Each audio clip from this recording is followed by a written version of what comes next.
I have paper.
What?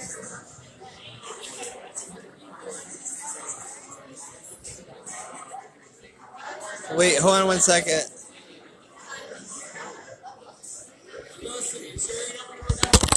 Damn it. What? No. Alright. Hey everybody. We're going to be starting here in a few minutes. I know you're all anticipating a great debate that we're going to have tonight. Our amazing panelists we have, and free pizza, of course. But before I turn it over to everyone, if anyone here helped with the debate setup and hasn't already gotten pizza, please do so now before everyone else. Thank you.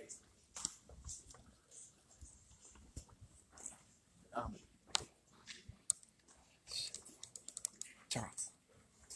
I need help with this. Screen in. That's pretty good. Wait, move out of the way. Let me see if I got both of them.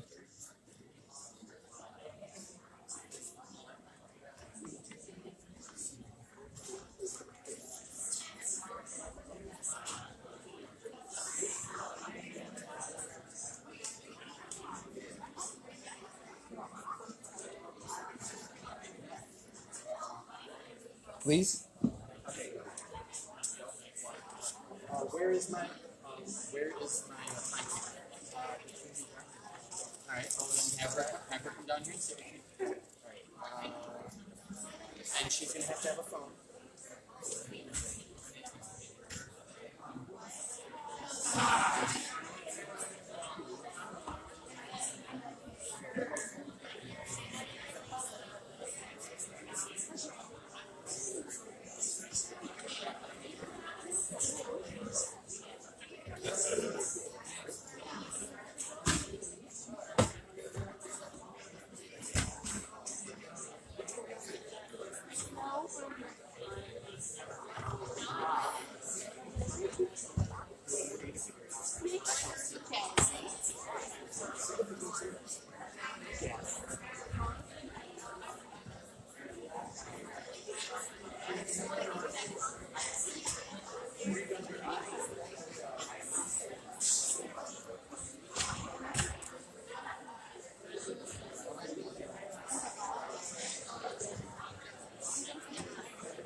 be starting here once everyone gets back into their seats and has their food.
I'm sitting here.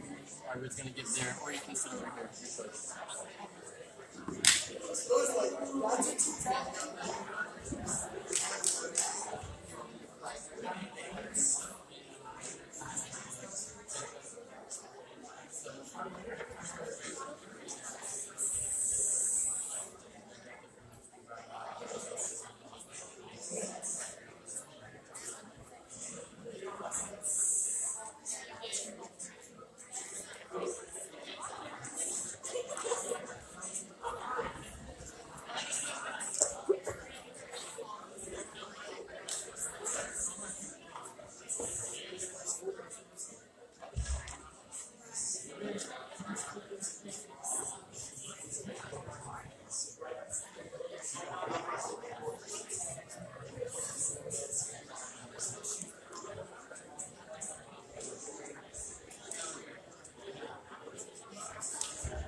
Papers I need to write down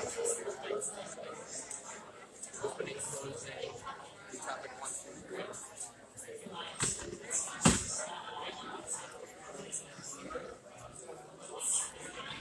2, 3.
All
right, everyone.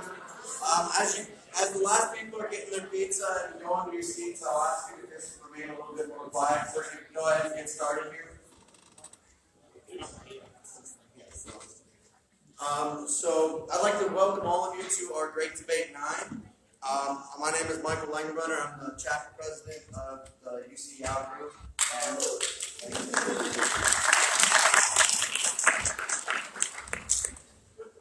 And I'm very happy to say that this is our 9th installment of our semesterly annual Great Debate. And I'd just like to say thank you to all of our great debaters that we have here today representing their clubs. We have Young Democratic Socialists of America down here at the end.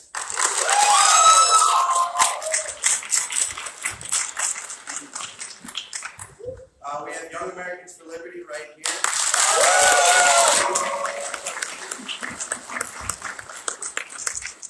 Next, we have our college Republicans. And last but certainly not least, we have our UC Democrats. I'd like to thank you all for coming out. I know, 2 hours for a debate, it's kind of a long time, but in reality, 2 hours isn't that much. So it's going to be a great time tonight. Thank you all for coming, and I'm going to turn you over to your moderator for the night, Mr. Garrettson Meyer.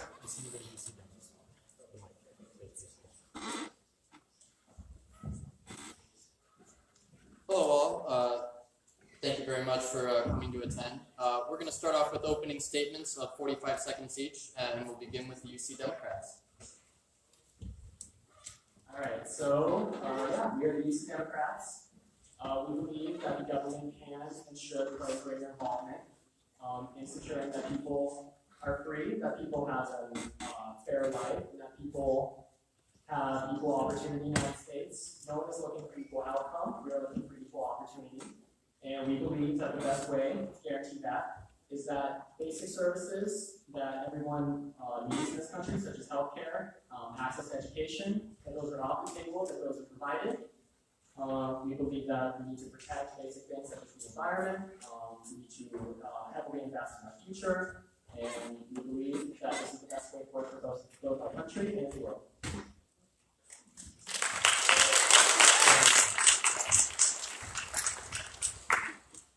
All right. What do you say?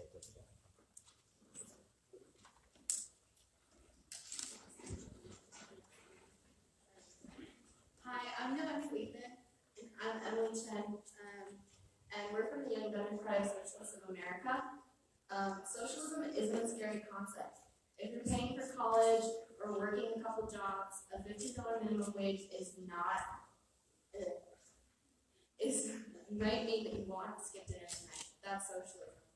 If you skip going to the dentist because you can't afford it, Medicare for all might mean you don't see basic health care as a luxury but as a necessity. That's socialism. If you're taking out loans to pay $26,000 out-of-state tuition at UC, debt forgiveness might make it possible for you to start a family and afford a home. That's socialism. If you've ever gone to public school, called 911, driven on the interstate, sat on a park bench,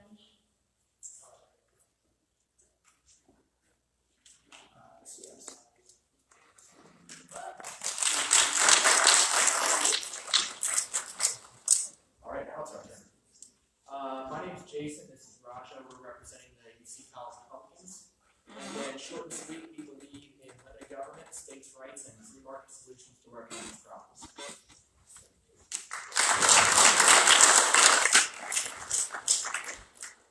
Hey everybody, my name is Julie Spring. This is Zoe Lee. We are here representing Young Americans for Liberty. The key term there is liberty. That's what we believe in, straight and center. We believe that you have the capacity to make decisions for your life and decide where your life goes. Wherever that takes you, that should be fine with you. But we don't believe that the government should be walking in and telling you what to do with your life because they know how you as an individual should be able to function within your life. So I prefer that we all be free and we live our lives how we want to live and not intrude on others.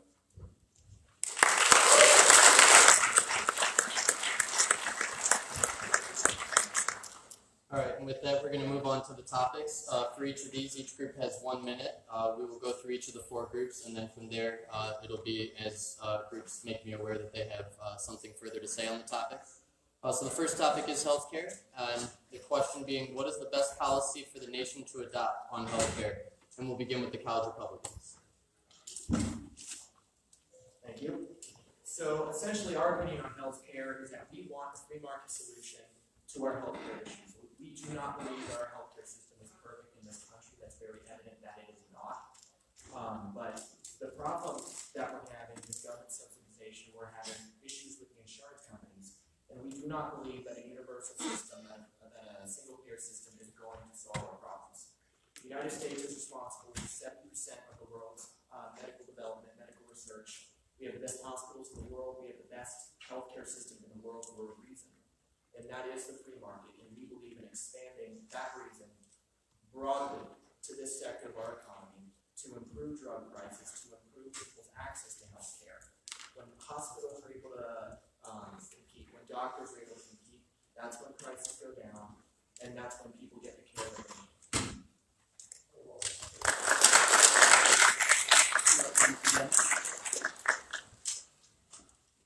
So, how can any American possibly be free if they become bankrupt due to sky-high medical bills. How can they be free if they must ration every penny that they have in order to buy a vial of insulin in order to live? Healthcare must be viewed as a basic human right because it's every human's basic needs. In the United States, we have one of the worst, highly bureaucratic and wasteful systems in the entire world. The United States must join the rest of the industrialized countries and implement a single-payer healthcare system, such as Medicare for All, that stops prioritizing greed and profit over people's livelihoods.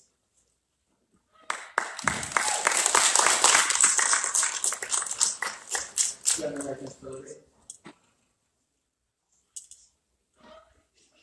We here at YAL believe in the free market system to fix our healthcare as well. This values the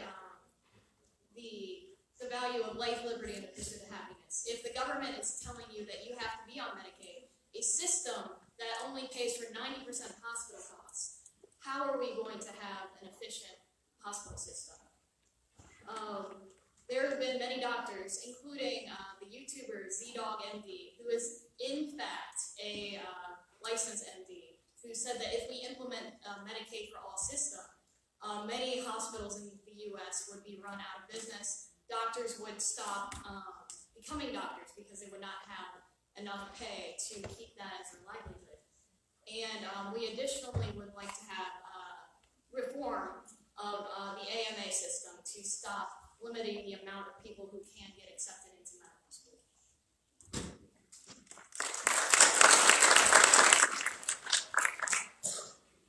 The United States must join every other major country in guaranteeing healthcare as a right by implementing Medicare for all. Here in America, we pay more for healthcare compared to every other developed country in the world. Meanwhile, people are dying. Healthcare costs are the #1 cause of bankruptcy. Insulin is being rationed, and 13% of Americans are still uninsured. That's more than 30 million Americans. Healthcare isn't something that can just be subject to the whims of the free market. It's life or death. If someone is dying, they don't have the leverage to just walk away from a hospital or choose to negotiate down prices before an emergency surgery. We believe that no one should be dying in the United States, one of the wealthiest countries in the world, because they are uninsured or underinsured. We believe that every American should be able to see the doctors that they want, receive quality care, afford prescription drugs, and not just have to pay premiums and deductibles.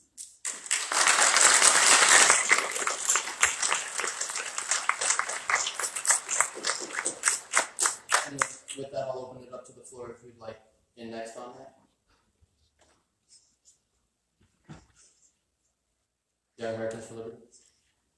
So firstly, I would like to respond to the socialist group by saying that healthcare is not a right, it is a service provided from one person to another. And although it is a necessary thing for many people to have, you have no right to demand a service from one person to yourself, such as you don't have the right to go onto a farmer's land and demand the food that they've grown.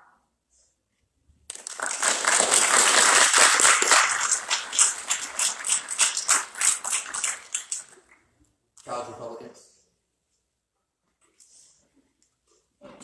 Yeah, I would like to add on to what YAL was saying about healthcare not being a right but being a service. We need lots of things to survive: bread, water, and all of those things are open to free market solutions. You don't have an insurance policy every time you want to go to Kroger and get food. You go to Kroger and the market provides the food, the market lowers the prices. And then healthcare is a necessary thing that we have to have. And to respond to the socialist point that people are dying in our country, people are dying in every country, but in the United States, we're dying at a much less rate. We're 45% more likely to die in a British hospital than an American hospital. Precisely because we have better care, we have better drugs, we have more research coming out, and we have greater access to the goods and services that people need.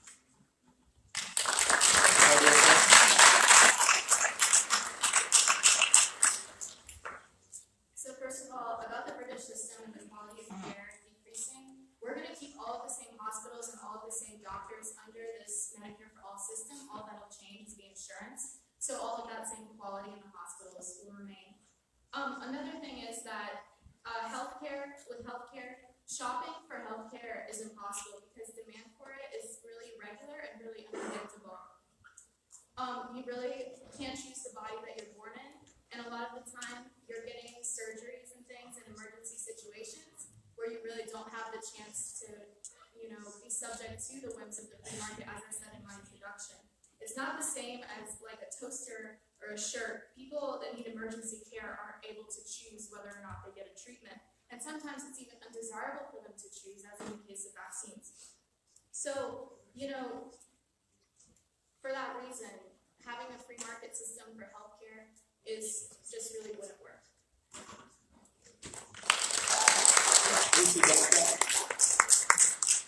And again, guys, make sure to let me know if you want in next by raising your flag. So, yeah, my friends on right here say that we need a free market system. The free market on itself is not sure that everyone or anyone has the access to the care that they need and that they get it. Again, with for-profit private health insurance companies being in the driver's seat in our country, the whole goal is to make money. The whole goal is to price gouge.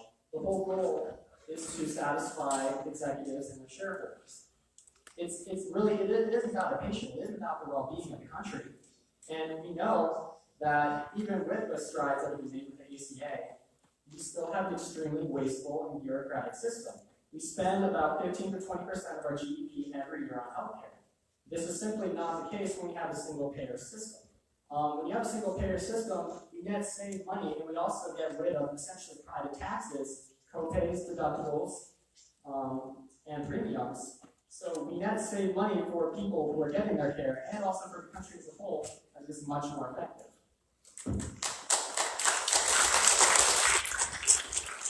Do you have any more things for everybody?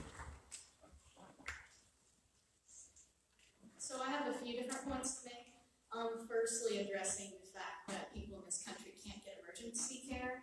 In Canada, a country where it's well known to have socialized health care, the average wait over the last couple years for a normal yearly physical is 20 weeks. Let that sit in. 20 weeks, almost half a year just to go see a normal doctor. If it was something serious, you could be dead. Talk about not being able to get help in an emergency.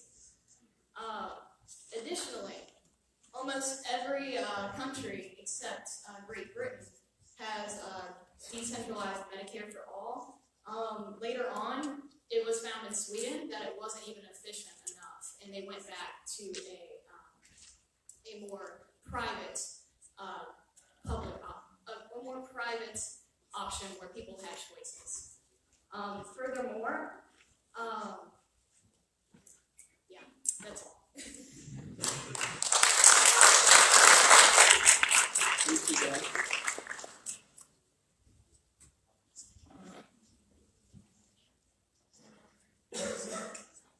First, I'd like to address the wait times in Canada. So that's a common misconception about the Canadian system.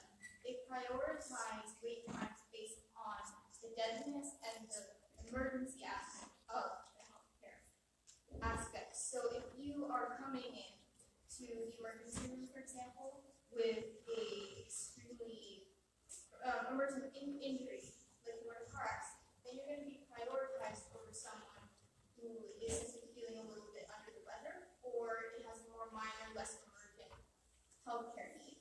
Furthermore, about the concept of choice, so if you are looking for healthcare, your primary choice is going to be about doctors, not about insurance companies. You're not worried about the bureaucracy of it. You're worried about the kind of care you're getting. And under Medicare, you're able to have more choice about the doctors that you're going to be going to, and you're more free to switch between different medical providers.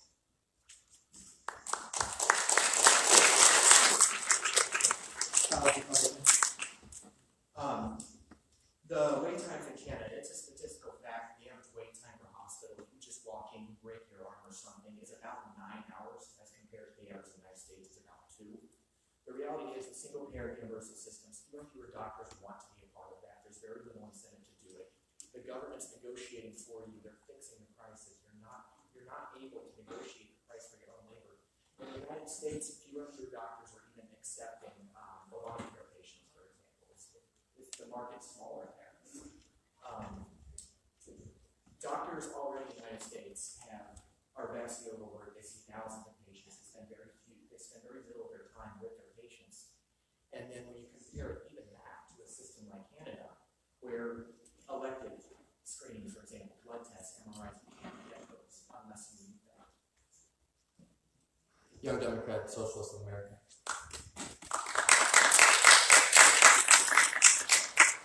So another point about the choice aspect of it is that you, with choosing like what healthcare you're getting, a lot of the time people can't even select an insurer because it's just assigned to them by their employer, which actually does end up trapping people in their jobs because they're so scared of losing healthcare. So what the patient thinks about their insurer is actually in the end irrelevant because it's assigned to them by their employer and their job. So there's a really big also like information gap between the buyer, which is the patient, and the seller, which is the insurance company, because contracts between the providers and then the providers and pharmacies and the insurers completely hide the real cost of the services that you're seeking from you, so you don't actually have the same kind of freedom of choice as you do in a traditional, ideal free market type of, with other goods. So those are some other things where that really limits the idea of choice in a healthcare system.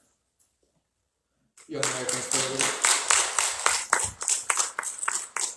So myself personally, I am a libertarian that's on Medicare. Let that sink in for a second.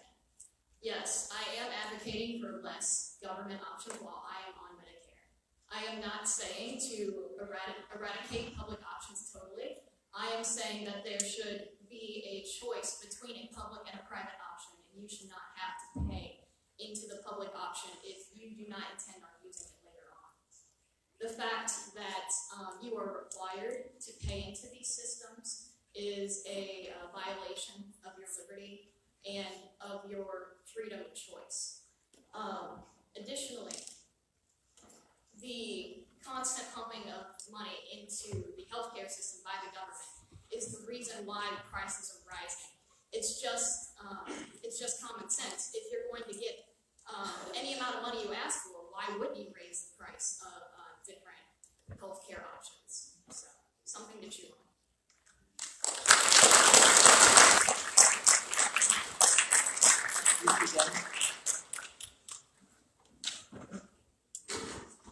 So a useful kind of analogy for this is kind of your local fire department. When there's a fire at your house, fire department comes and puts it out, no questions asked. You don't have the sort of fire prevention plan that covers some rooms and doesn't cover other rooms. You have much more choice when it comes to single payer than you do in our current system, because our current system is dictated by the private insurance companies. With single payer, it's sick help. There's one plan, it's comprehensive. You don't have to pick between various plans. It's much more simple. It restores the patient-doctor relationship rather than having to go through private health insurance companies, which again is all about making money and prioritize the degree of what they want.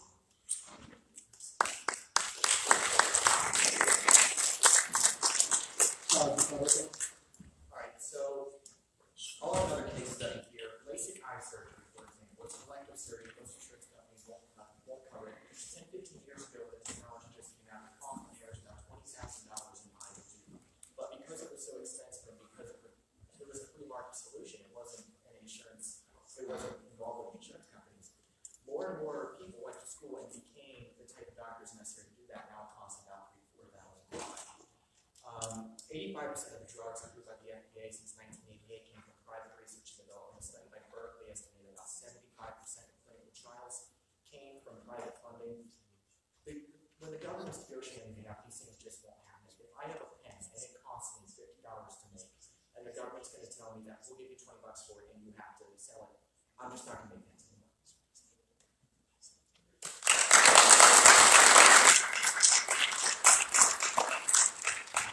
YDSA.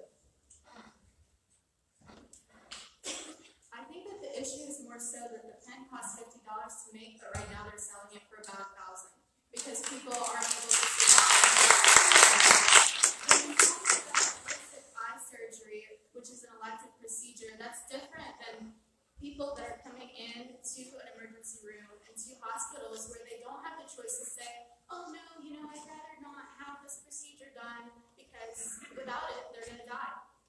Saying that, government's pumping more money into it is creating huge inefficiency. There's a huge amount of waste inherent in the billing and administrative expenses of running an insurance company, with people calling each other back and forth saying, oh, is this going to be insured, no, it's not always going to be insured, maybe, I don't know. And so you have a huge amount of waste with that. Even a Koch-funded, Koch brother-funded think tank Mercatus has found that the savings for Medicare for All were estimated to be $2 trillion, and estimates range from 1.8, a conservative estimate, to 5.1 trillion over a 10-year period. Young Americans for Liberty. Speaking of bureaucratic waste, my personal opinion, and the opinion of many people in this room, I'm sure, is the government is the king of creating waste.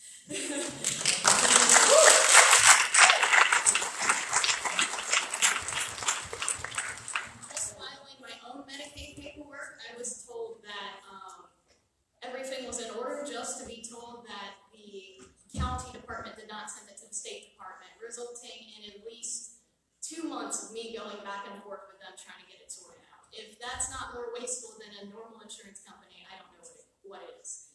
As for me, I'd rather have an option where insurance is only necessary in catastrophic times. I would like to be able to go to the doctor's office for a normal physical and pay out of pocket. When the government is just pumping money into the system, as I stated earlier, giving physicians any amount they want, you're never going to be able to afford it.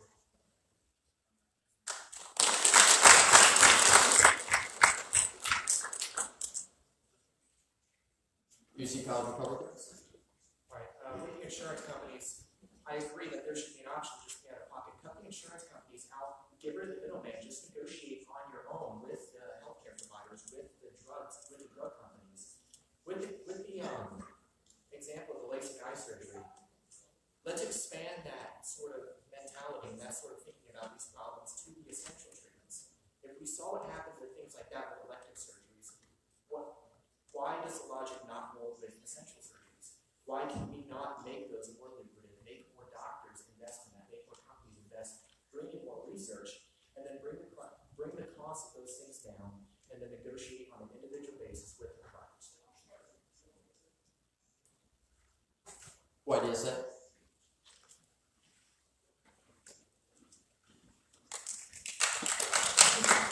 Because when you're saying essentially that people will pay out of pocket for essential care, you're saying that poor people don't deserve access to health care and don't deserve to live. You're creating a system where the rich people can afford to protect themselves and to maintain their health, and poor people are just left out to die, which I don't think is.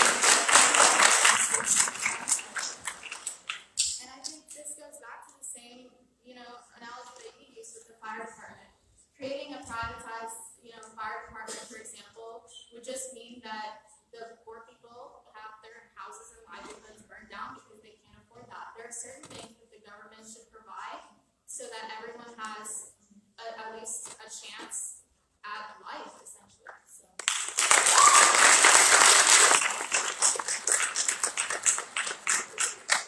And we'll finish up this topic with Young Americans for Liberty. So as I said earlier, I'm not advocating for all government options to be eliminated, so that would be the same goal for the poor. The poorest of the poor who do not afford to pay out of pocket for a basic physical, once physicals are at a reasonable cost to pay out of pocket, that would be their safe goal. Additionally, one more point I wanted to make about the state of the healthcare system is the cost of medication. The government owns many patents along with many pharmaceutical companies. So the federal government in some capacity co-owns that patent, and that raises the price of many medications. For example, the EpiPen. The EpiPen has been hundreds of dollars historically, and there has not been allowed to have a generic version on the market. When there was a generic version, it was owned by the same company, and it was still $200 for one EpiPen. So we need to have more free market innovation in terms of pharmaceuticals.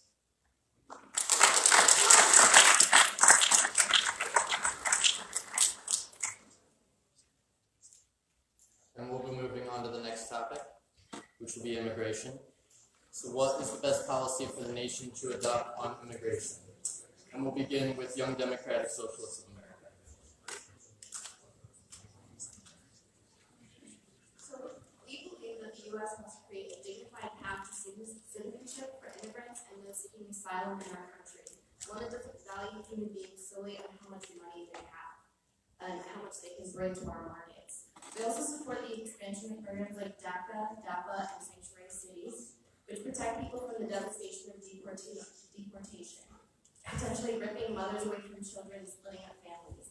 We won't allow racism and xenophobia to seep into our government's handling of immigration, and strongly oppose policies that discriminate against and actually target specific people of color. ICE raids have created a serious threat for communities of color and must be discontinued. We blame immigrants for many of our problems, but really, when immigrants enter the labor force, they increase the productive capacity of the economy. As it literally says on the Statue of Liberty, even you're tired, you're poor, you're held massive, yearning to breathe free. Thank you.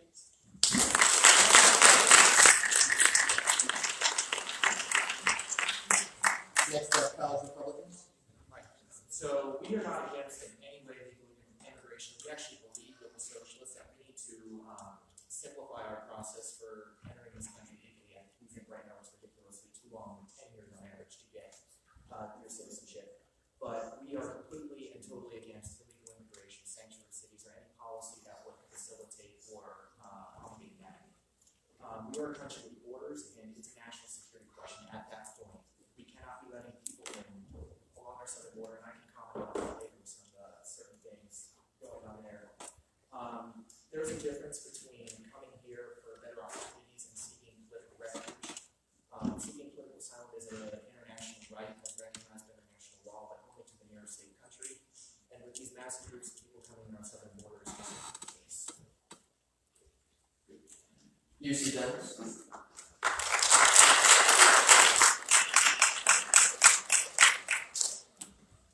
Immigration is a broad and complex topic with many layers to it, but broadly issues regarding the legal immigration system, such as country immigrant percent caps and background applications, are just some of many problems regarding immigration today. That's including illegal immigration.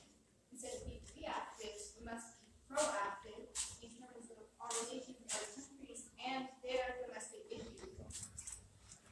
There must be reforms on the application process, including but not limited to set country immigrant caps, the clarification of what constitutes visas, and the processes of immigration courts.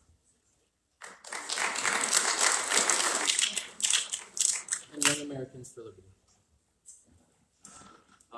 Yeah, I don't think we're going to be saying anything too different from what I've been hearing, but we're basically saying that anyone who is willing to come to this country and sacrifice their life and come miles to get here, we want those people in this country because they're willing to work for what they want. That is the American ideal. Those are the kind of people that make this country go. That's what we want to do. Of course, we also don't want violent criminals coming in, but there's a way to check on that. There's a way to do that. Our process is wholly inadequate to address the issues that we're having on the southern border, just in immigration in general. And there's a way to fix that. There could be open work visas. It's a great way to start getting after that, allowing people to come here and work and send money back to the countries that they were suffering in, so they can start improving not just their own life, but the lives that are in those countries.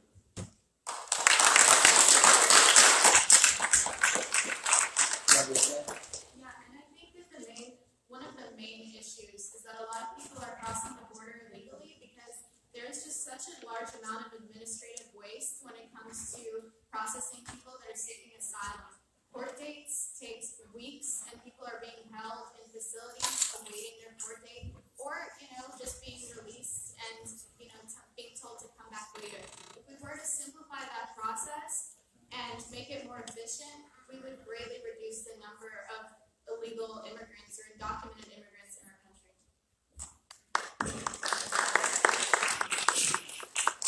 UC Democrat.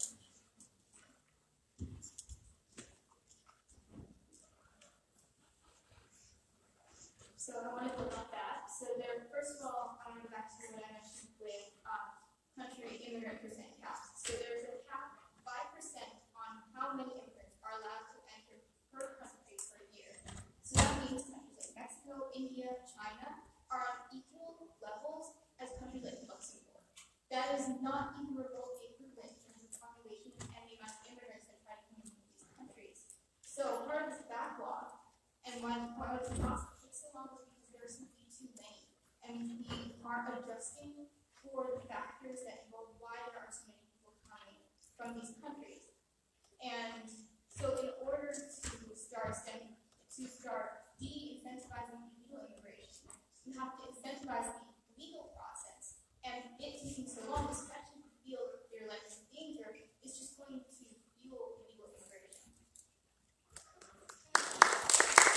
community college Republican? I think there are definite points to that, as we said earlier, that our immigration policies do need to be streamlined and improved in many ways. It should not take 10 years to get citizenship status, excuse me. But it also goes to the fact that the border security and our border facilities on our southern border, which is where the majority of our illegal immigration is taking place, are woefully inadequate to deal with the massive surges in people coming up. Which is why our border detention facilities are overcrowded, which is why the unfortunate policy of catch and release even exists. To comment on family separation, which was brought up in the opening statements, that's standard policy in this country for any crime. If you rob a bank with a kid in your car, you're going to be separated. And then when you have things like human trafficking occurring on our southern border, you can either detain these people and verify their identity and make sure that these kids aren't being trafficked, or you can allow these sorts of crimes to continue, which cannot happen. We'll go back to you, Suzanne. So there was a 2018 report from the Department of Homeland Security about border security, and specifically from 2006 to 2017, there was a 75% decrease in unlawful entries nationwide. From 2006 to 2017, there was a 95% decrease in southwestern border undetected unlawful entries. Where the majority of the immigrants come from is overstaying visas, and where the majority of these immigrants come from is by plane. Mobilizing the southern border is not the answer to illegal immigration. That is a tiny factor in the overall scheme of this. What that says is people overstaying visas is that there is an issue with the legal process. Again, you have to incentivize the legal process. If these people are there for their families and for their jobs, they can't just wait for years and years and years. And so, for that reason, they turn to illegal methods for overstaying visas instead of going through the absurdly long lines of the legal process.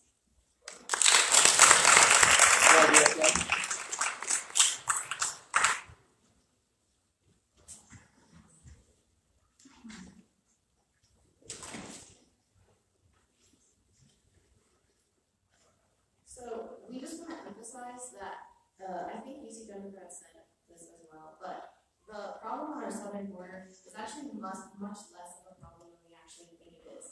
Over the past few years, we've actually had net negative immigration from the southern border. It's just emphasized by the media that to blame immigrants on problems that we as Americans face every day.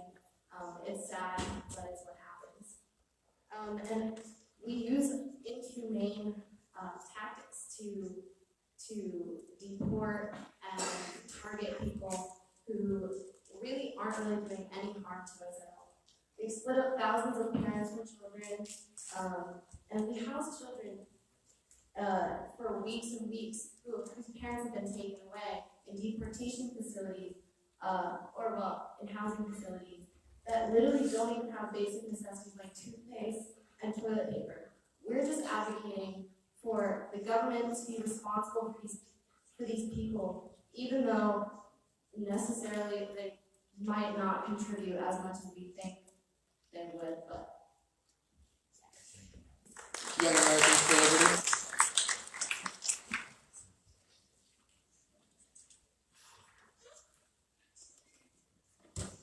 So as we said before, we support open work visas. People who want to come and work in this country should be able to. Our main issue is with people abusing asylum. As a Republican stated earlier, people in countries that are war-torn or poverty-stricken, such as Venezuela right now, they're seeking to go to other countries to escape their problems in their home country, but they're walking through so many other countries to get to the U.S. And if they're really just trying to escape the poverty-stricken areas, they should be able to go to any of those countries in between their own and the U.S. They should not be taking advantage of the U.S. asylum system. Additionally, people on asylum can also get government benefits, and that should not be. So we should crack down on the people who are coming in and trying to claim asylum illegally.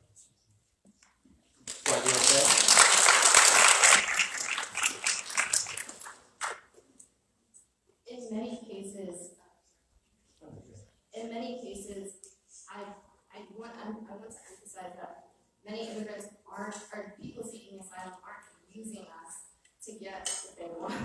They're using us to live. So many problems that they're fleeing from, war, climate catastrophes, a lot of those things actually we've created here in the U.S. So in our view, it's our responsibility to actually make sure that those people aren't left to just move from one war-torn country to another and actually go somewhere that is secure and that can financially and just sort of socially support them as they try to live their lives in the fullest. Young Americans for Liberty? Yes, I agree that people who are seeking asylum should be taken in and should be taken care of. The issue is that when we say people are taking advantage of it, is what Zoe was pointing to, is that the rule is that you are supposed to stop in the country that is most adequate at when you get there. Right, like the closest one. The closest country that is able to handle you. The problem is that they're just skipping over those countries and coming straight to America. So they are abusing that system. That does not mean I don't have empathy for that person. I'm just saying that you should be held to the same standard that we're holding all asylum seekers to. And that is that you stop in the country that is best adequate to handle.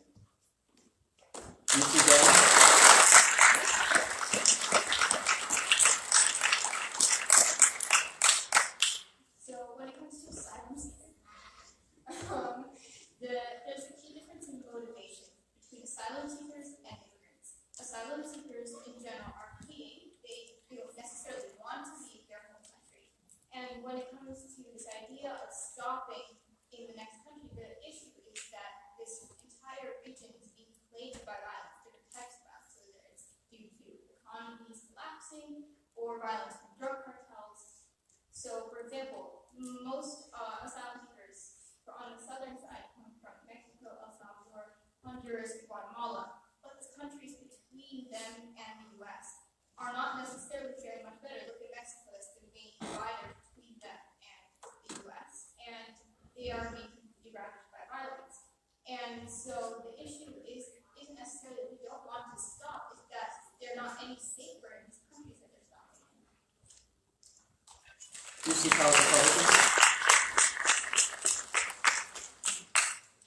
To comment on that, when you look at, I'm going to use the caravans as a recent example in the, when you look at these caravans coming up from Honduras and places like these, they were offered very explicitly asylum in Mexico, and there are regions in Mexico that the government could have taken them in and protected them, and their situation would have been dramatically improved as compared to their home countries. But when you look at what actually happened, is these people are refusing asylum, and then when the Mexicans try and stop them from entering their country, they have riot police lines on their southern border on the bridge between their country and the neighboring country.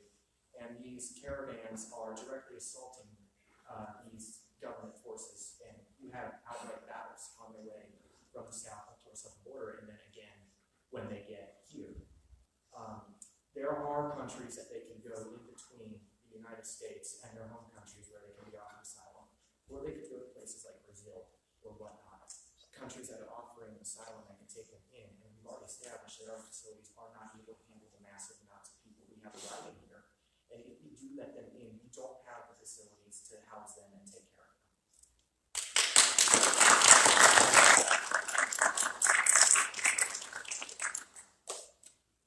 Who wants it next? Hey, Young Americans for Liberty. all right, let's go. Let's see. So yeah, I mean, that's the general sense of it. Is that if you are seeking asylum, of course we have compassion and empathy for you, but also you have to understand. Let's not act like people who are in these dire straits aren't making a choice of what country they want to go to.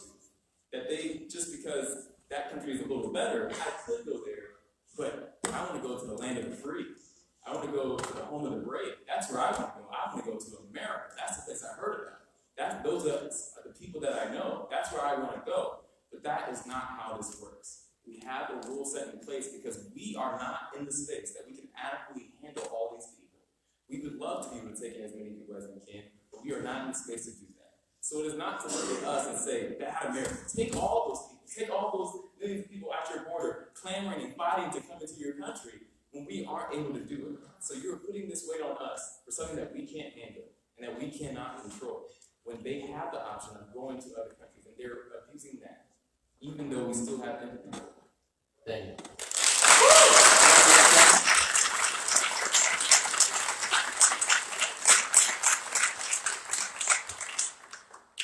I just want to point out that it's ridiculous to say that we don't have the resources to support these people, when actually, the government projects that the economy will add 9.8 million jobs in America between 2014 and 2024. This is a little bit old, but I think still valid. The labor force will only grow by 7.9 million. So actually, immigration will be the #1 driving force of population increase in America. If we actually need them to fill our jobs that are going to go just literally completely unfilled. For example, literally half of farm workers have no work authorization, aka they're undocumented immigrants. We need them. They literally put food on our tables. And that's that. Thank you. Youth College Republican? I'll address both those points. To go back to the caravan very briefly, not only are they abusing the asylum system, in many cases they themselves are being taken advantage of. There are reports coming out of these countries in Latin America, and there are videos coming out of Mexico and other countries. You have NGOs and various other factions that are going down into these countries. They are literally paying these people. There are videos of people being handed money and shoveled on the buses. If they were actually walking here and legitimately wanted asylum, it would have taken them 2 months to get here, and it took them 2 weeks. They're being bussed up, they're being put on trains, and then the people doing that know that we can't take them, that they're going to be in just as bad, if not worse, situation when they get here, yet they're still being brought here. So I think there's a difference between these groups of legal immigrants coming up and then work visas, and then people coming here legitimately within our legal system seeking to work. We'll go YDSA to respond to that, and then do YAL. I mean, I think it's kind of horrifying that this whole discussion for the past minute has been about this caravan, which is essentially has been on the news as a type of anti-immigrant propaganda tool. The majority of asylum seekers aren't over here being bussed over. Their parents with children, their families fleeing violence, they're seeking, refuge in our country. And to imply that the majority of people are being bussed here as some political ploy is absolutely ridiculous. No one wants to leave their country of origin. My parents had to flee their country of origin, and I can assure you that had they been able to stay, they would have done so, because it is incredibly difficult to leave everything that you've known and move to a country where you know no one and where you have nothing. So to imply that these people are just some kind of political tool instead of acknowledging the reality of who is coming in and seeking asylum in our country, I think that's ridiculous and unacceptable.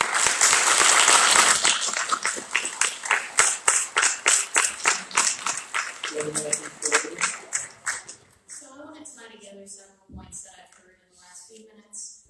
Firstly, the claim that immigration is needed for our labor force, and we wholeheartedly agree with that. However, most of the people coming in through the southern border are not going to be qualified for the jobs that we need filled. That's just the hard truth. As much as we want to be able to take these people in, we're already struggling with the amount of people at our border. We have the places to contain these people, and they're already overflowing, and they're being treated inhumanely sometimes. And honestly, it's not good what we already have, and we're encouraging more people coming in and overflowing the system. Every single group just in the last few minutes said that government has too much waste in this area. It's not going in the most straightforward manner. Why would we convolute the system even more when it comes to that?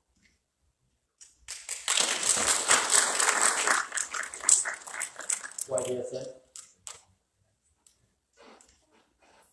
Well, I think the idea with that is that we're proposing that we actually reform the system so that we can take in more asylum seekers and more people. When we're mentioning all this government waste and all this kind of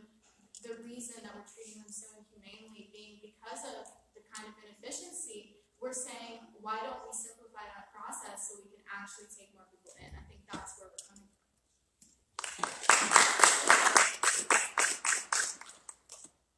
Was there someone else? Who wants it next? College Republican. I would agree with that to the point our system definitely needs to be revised so that if there is legitimate need for political asylum, because these countries are in a very bad situation, that we need to be able to accommodate that. But the answer in the immediate sense is not just to keep taking people in and hope that the system eventually reforms. We already have so many people here that we can't even count them. The last estimate is about 10 years old, and they estimated between 20 and 30 million illegal immigrants may be here, and we don't know because we don't know where they are. And unfortunately, local law enforcement jurisdictions are not cooperating with the federal government to be able to identify these people.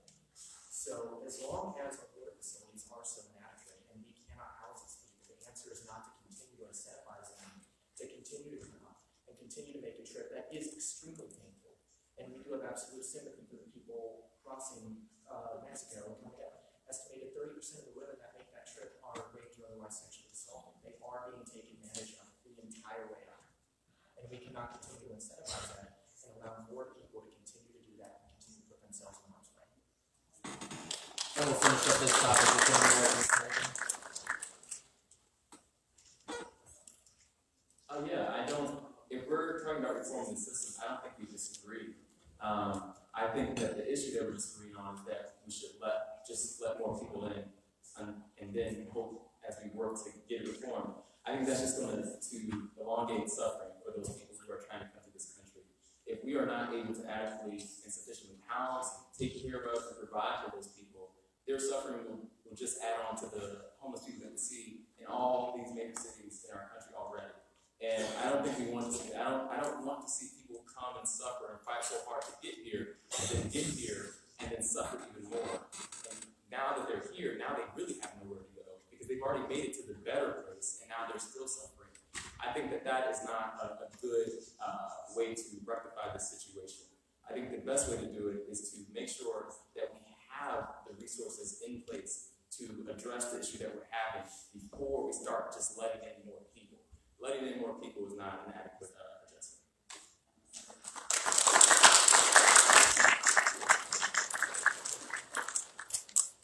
And with that, we'll move to the third and final topic, minimum wage. So what is the best policy for the nation to adopt on minimum wage? And we'll begin that topic with the Young Democratic Socialists of America.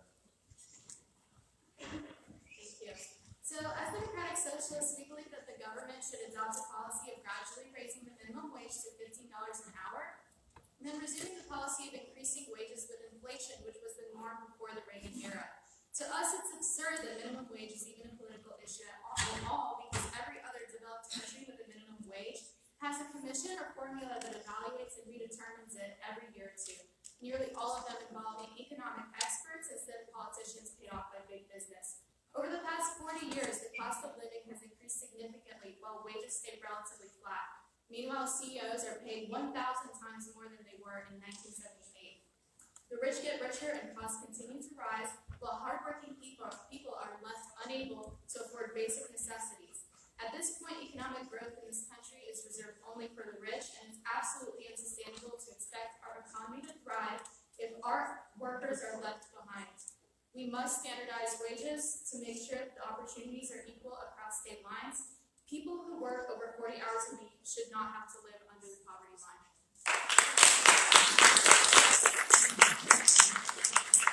One more thing. Okay, folks. I'm going to give you a quick trigger warning. Just be ready. These are quotes from 1931 when minimum wage came about. You will not think that a Southern man is more than human if he smiles over the fact of your reaction to that real problem you are confronted with in any community with a superabundance for large aggregation of Negro labor.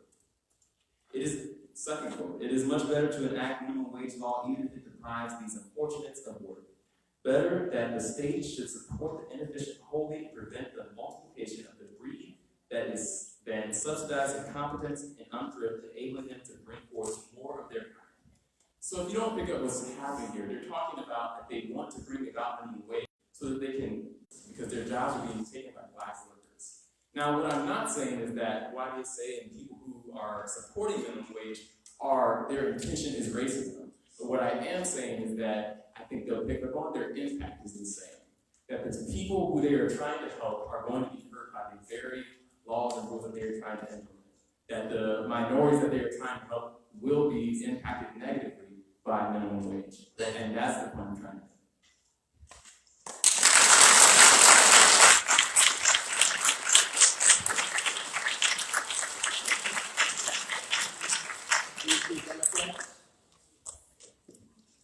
It is time that we recognize the dignity of all work in the United States of America. Americans cannot keep working for inadequate wages, and this means all Americans. If the minimum wage had kept up with inflation and worker productivity, it would be over $26 an hour today, and if it kept up with the gains of the wealthiest 1% of the United States, it would be over $28. Wages have been stagnant for decades now, and this must end. The United States, in each state, we must have what is acceptable to be a livable wage. Obviously, rural Ohio is going to require a different amount of minimum wage than, for example, New York State. Costs of rent, cost of housing, transportation, all have exponentially grown in the United States, while workers have not seen their wages rise, and this is a big problem.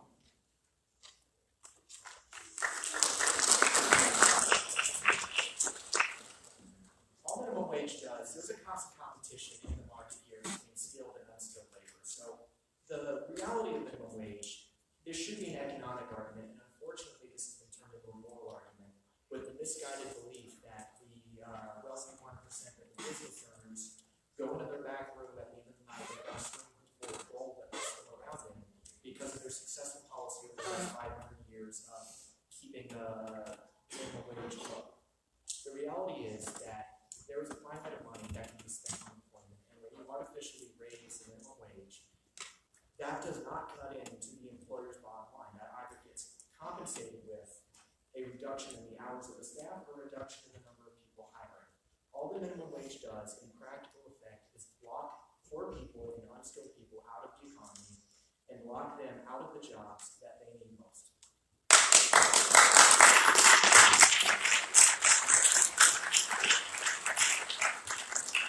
We'll go to YDSA, but quickly before that, guys, after this we will be doing the Q&A, and there is a hyperlink on the bottom of the screen at the front. If you'd like to submit those Q&As so that after this topic you can get those questions answered, please do so.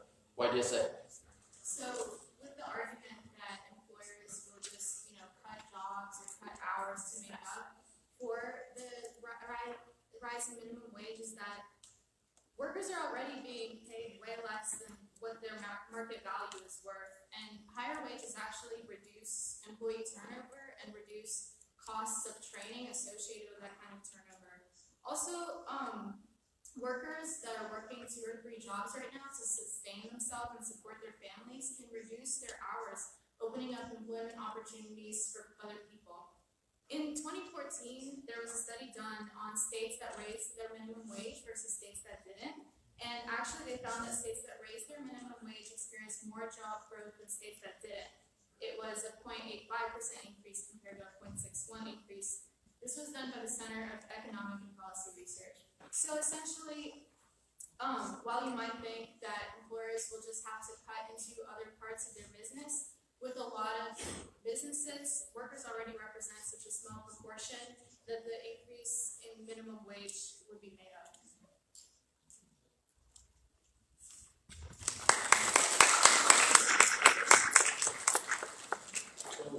The reason why we're saying that minimum wage would do damage to a lot of communities is because there's some great examples out there. For one, there's an example in New York, with New York car wash, New York City car washes.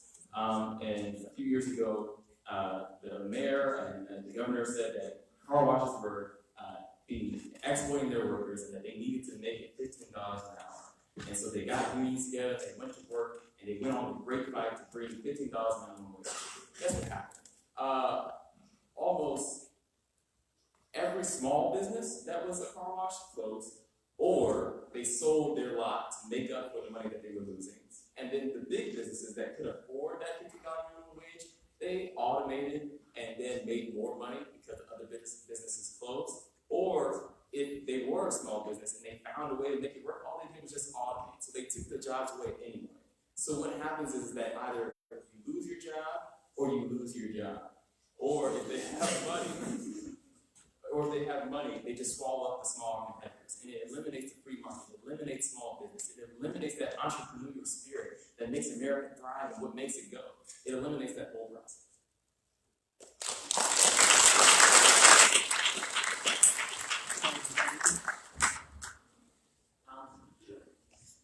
My first time talking, but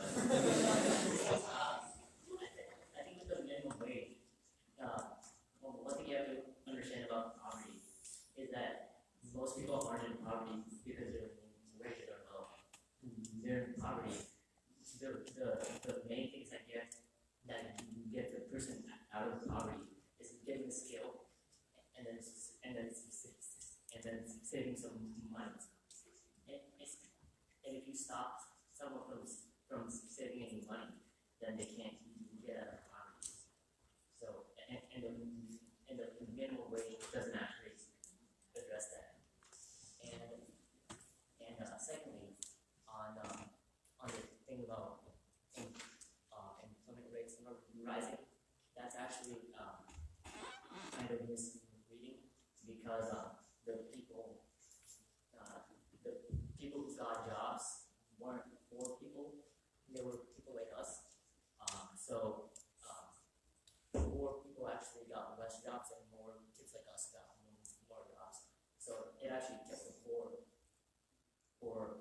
even longer. Why do you say?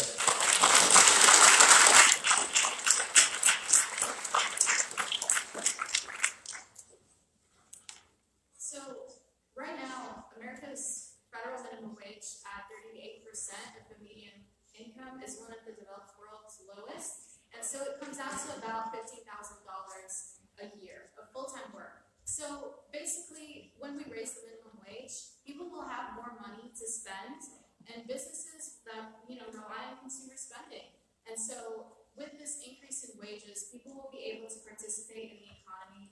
And with 40% of paid workers working more than 40 hours a week, they will have more time freed up. So really, with this increase in spending that will occur, it will actually help a lot of businesses grow. You see Democrat?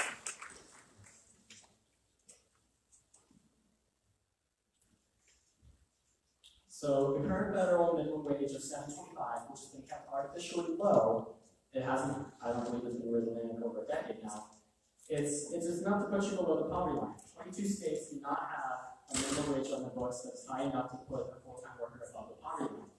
And almost 70% of our nation's GDP is dependent on the purchasing power of its consumers. When working people, or anyone for that matter, doesn't have discretionary income, they can't use it at groceries, they can't use it at restaurants, they can't use it at various stores. When you give companies more of an incentive and demand to hire more workers and honestly just expand their business, this puts money back in the economy and this is good for everyone. It doesn't make sense that people at the top are sort of deserving of millions of dollars, and that people at the bottom are not even deserved to get past the day of food on the table.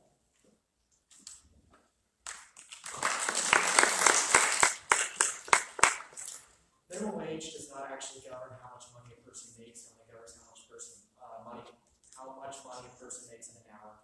We can go for a few more examples. A New York City Hospitality Alliance survey found that 75% of restaurants intended to reduce employee hours. 53% said that they were eliminating jobs should the minimum wage go up. The Bernie Sanders campaign was forced to cut hours for their campaign staff when he raised his wages.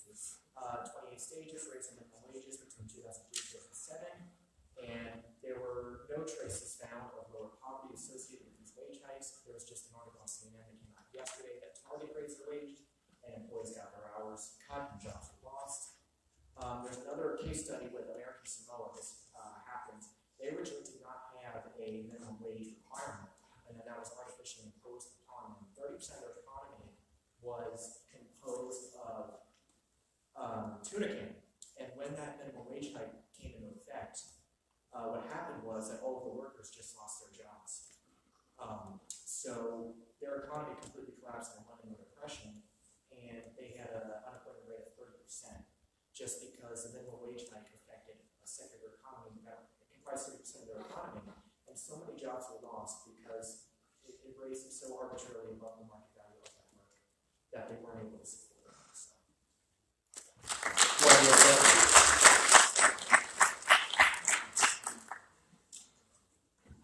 So I want to go back to your point about poor people not saving their money, and that's why they're poor.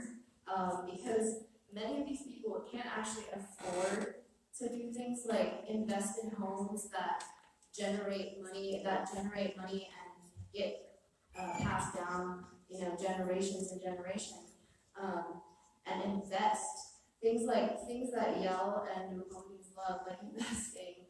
They can't even afford to do because they can't put food on the table.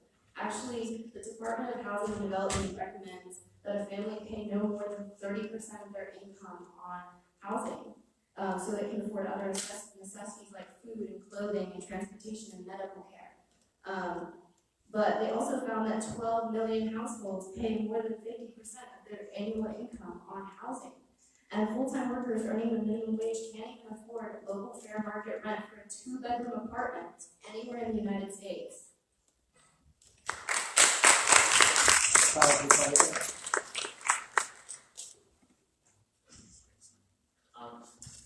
I don't know what the cost of housing has to do with the minimum wage, but raising the minimum wage is definitely not going to make housing more affordable.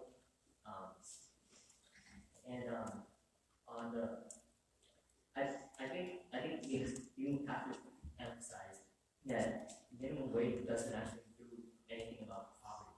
Like, if you don't let people get some kind of skill, then they're going to stay in poverty, and you have to let them get a skill and then save something so they can get out of poverty. And raising the minimum wage just keeps them at that skill level longer and makes it harder for them to save some money.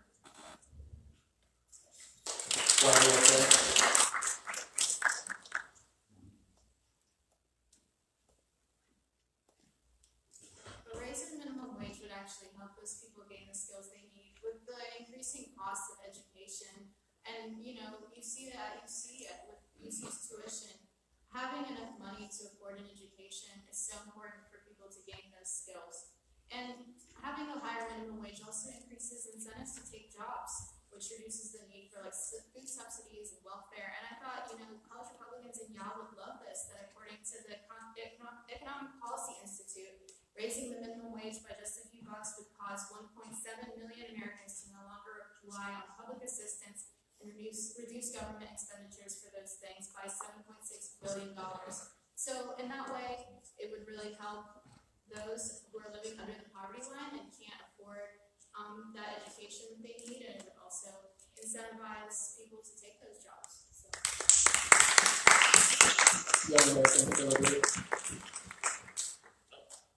I did not see that. Wow. All right.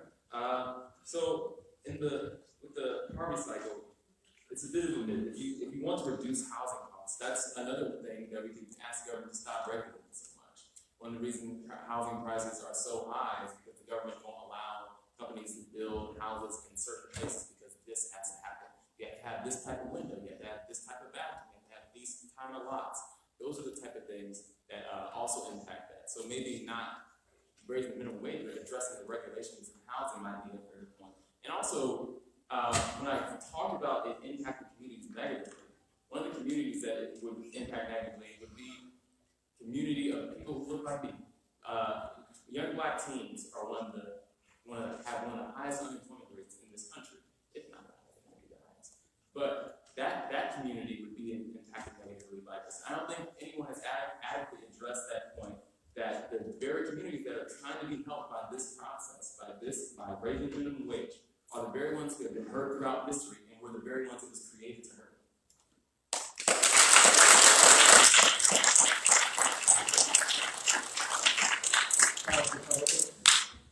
Raising the minimum wage does not incentivize job growth. There's no jobs there to take. Who is going to say that someone wants to work for $5 when whatever price they want an hour isn't able to sell when they come back now? If you only have $50 to spend on living who don't have the skills to get another job that can actually gain skills and market them later for $5 an hour, or you can hire one person for 15. And on increasing the wage, making things more affordable under the housing topic. If you understand housing, a lot of the problems with housing is caused by rent control, zoning, and actually public infrastructure. So land prices are actually set by wages. In some cases, any of you rise the wages are especially if it's going to make land more expensive. So it's not actually going to make housing cheaper, it's actually going to make it more expensive. I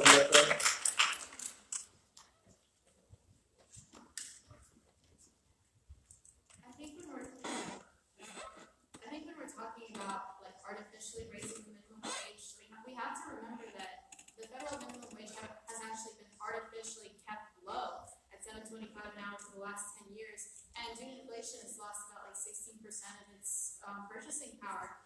And so the federal minimum wage peaked with its real value in 1968, which would be around like $10.85 an hour. And since then, U.S. labor productivity has risen. So if we had been raising the minimum wage to keep it in step with both inflation and with average labor productivity, some economists estimate that it would be as high as $26 an hour. So the prices, the wages have been artificially kept low to keep workers powerless and to undervalue their labor.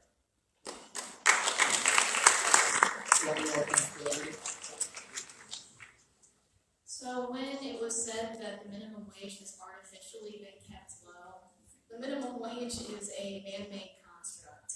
The original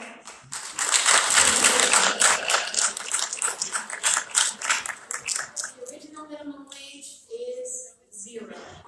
So if, as was stated by Republicans before, raising the minimum wage, and by Julius, raising the minimum wage often resulted in more unemployment. So your wage would therefore be $0. Raising the minimum wage puts people out of a job who have been hired at rates in between $0 and what that current minimum wage was. So if you would hire someone at $14.99 an hour, if you raise that minimum wage to $15 an hour, you were essentially putting that person out of a job, because not all jobs are created alike.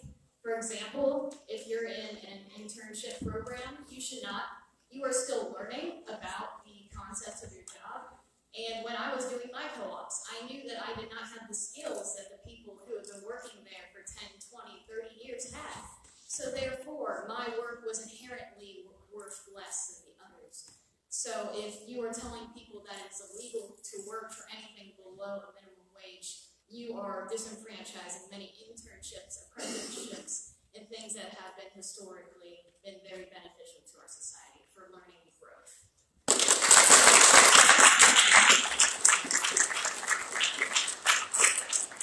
And we'll finish up this topic with the UC Cal Republicans. I just want to go off on that. That kind of goes back to the argument between skilled and unskilled labor. The reality is that if you raise minimum wages to $15, it's not going to lift people out of poverty. What's going to happen is they're just going to hire more people who are actually worth $15. An interesting fact is that the labor unions are one of the main kind of supporters of the minimum wage, but most of their members don't actually make minimum wage because they don't have marketable skills that earn them a wage higher than that. What actually happens by their support is that it benefits their members by getting them into the market, by closing off sectors of the market and of the economy to the poor people who don't have those marketable skills. Also, if wages were going up anyways, then the minimum wage is keeping them down. So I can't really understand the logic that if the wages were going to 26, then the minimum wage was even necessary in the first place. They would have risen on their own, and they actually were, and they were actually stopped around the 60s when they were not cost of that.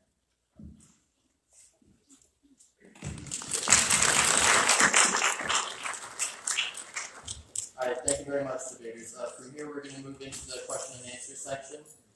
We'll start off with some general questions for all the groups. So if you'd like to give your input on a particular topic, just raise your placard so I can know.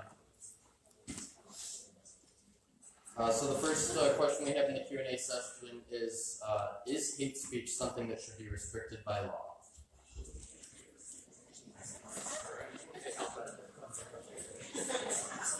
Rock and roll.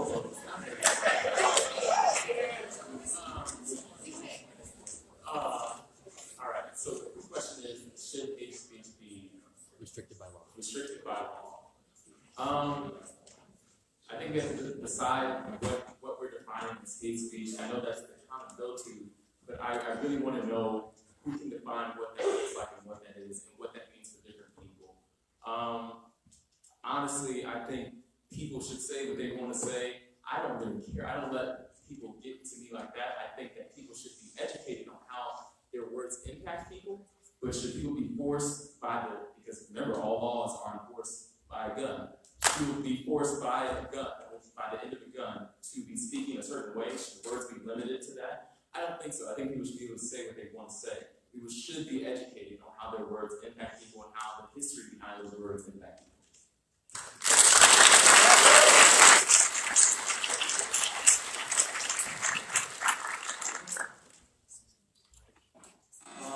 I'll keep it simple. Hate speech is free speech, and before I'm taken out of context here, that is not in any way an endorsement of hate speech. I don't agree with it, and I don't think it's acceptable, but you cannot regulate what people say because it makes you uncomfortable.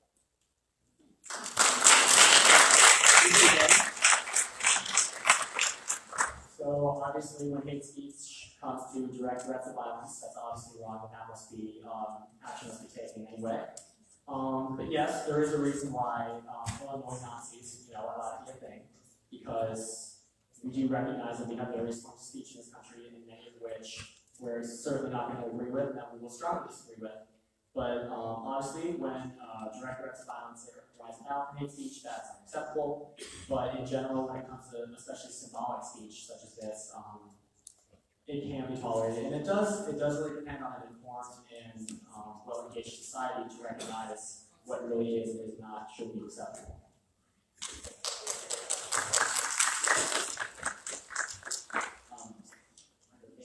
About hate speech, inciting violence, that's not usually what's meant by hate speech. I think everyone would agree that if I told someone to shoot someone in the room, that's inciting violence, that's not hate speech.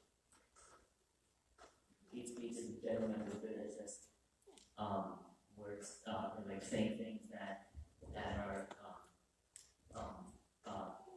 mean to marginalized people, and that's completely fine, and that's not inciting violence.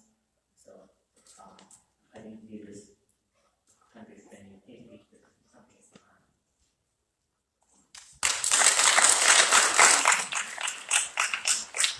Yeah, generally I agree with what's been said. I do believe that hate speech is free speech, but I also believe that there's a difference between free speech and consequence-free speech. And when you say something, you have to expect that people are going to disagree and or take issue with what you say. For example, if someone comes and speaks on campus, you can expect there to be protests. That is, there are two things that are made. Both are acts of free speech. Both have their own consequences. And so you cannot expect to be the only person who acts free speech. Everyone has a right to that. So that's just my general opinion on it.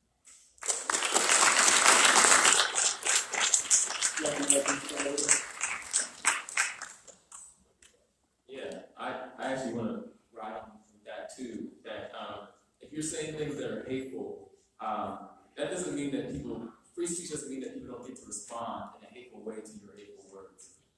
That if you are preaching hate and you get hate back, you shouldn't be shocked. I just want to put that out as a general info to all of you, just so you know.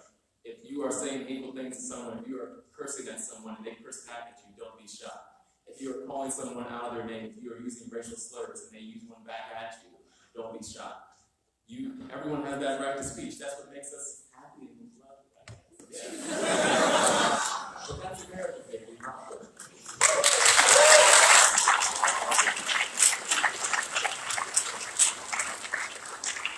Okay, for the next Q&A question, do any of the groups think that universal basic income or Andrew Yang's freedom dividend is a better solution to improving the working poor's lives than an increase in minimum wage?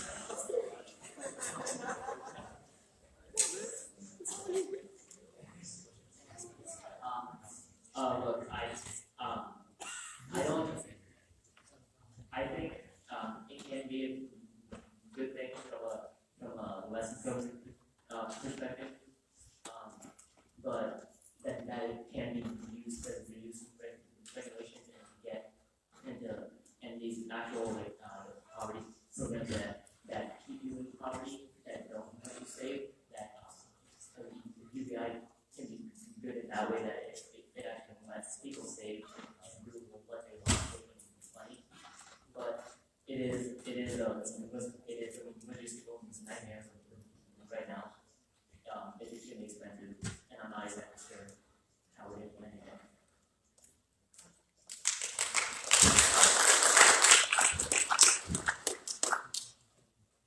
I think the UBI certainly can be effective. I mean, it does provide at least for that notion that we call equal opportunity, that everyone will have that base level that we go up from there. For men, your outcome based on what you do with that money can be determined by how you choose, but I feel like it can be something that is feasible, but yeah. Why do you say?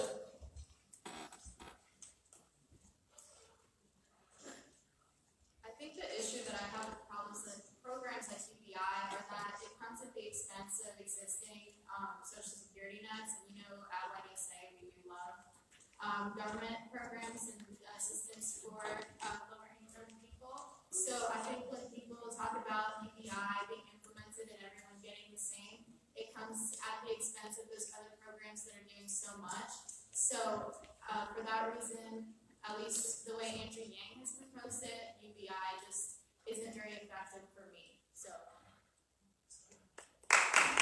Young Americans Delivery. I mean, the essential problem with the freedom dividend is that it's coming out of our taxpayer money. Essentially, they're taking away the money from us and they're giving it back, which, in my opinion, that doesn't make much sense. If people did not have to pay the amount of taxes that they currently have to pay, they would be able to invest that money and potentially make more money off of the money they already have. That was a lot of money, but you get my point. Yeah. College Republicans. On the thing about UBI taking away other women welfare, that's a good thing. The other women welfare, seems to trap animal welfare. There's policies that you can save a certain amount. Other than white, you lose that welfare, and I don't understand from a social perspective why how a UBI is worse than welfare. It gives you more money than welfare does right now, and it doesn't tell you how to spend it. That's like the ultimate social policy effect, and I don't really understand the UBI issue.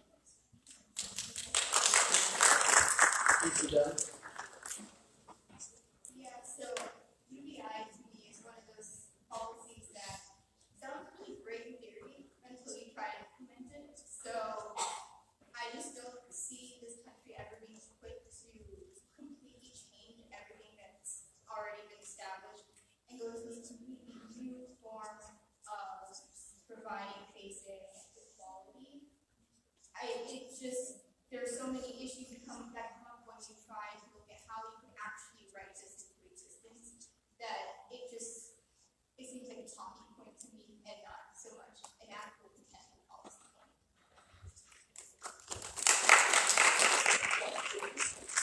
All right. for the next question and answer question.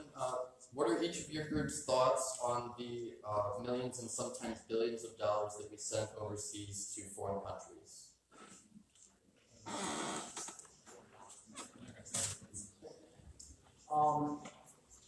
I feel like it really depends as to where it's going, what it's being used for. As for our relationship with Israel, we give billions of dollars to Israel every year, and there are really no strings attached to that. And as we know, Israel certainly does not always act in the ways that we are consistent with Palestine.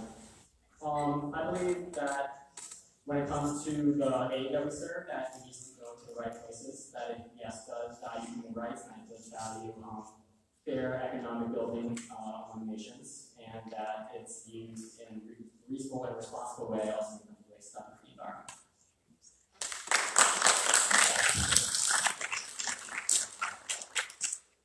All right, I don't think we should be doing it. I think these policies need to be looked at very carefully, and especially given the types of countries and the types of overseas programs we are subsidizing and we are funding. We send money to countries like Pakistan and Yemen who hate us, who burn our images of our politicians in the streets, and who refuse to cooperate with us in any respect whatsoever. We allocate $250 million a year for the promotion of democracy in Europe, which if someone can explain to me the purpose of that program, that would be amazing. I think the amount of money we're sending overseas is ridiculous, and it needs to be cut down to $5 million.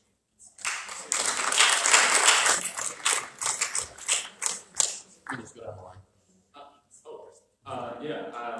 I think it certainly is a context-based thing. There are countries who need our support and who we should be giving our support to, as we are the richest and most powerful nation in the world. But there are countries who we are giving money to support regime change wars. We are giving, in Ukraine, we're giving literal neo-Nazis money to help overthrow their government.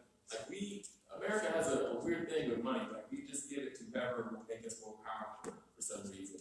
But I think if we start using our money more humanely and start supporting the world the way that it should be, we'll see the benefits for not just ourselves, but the world in general.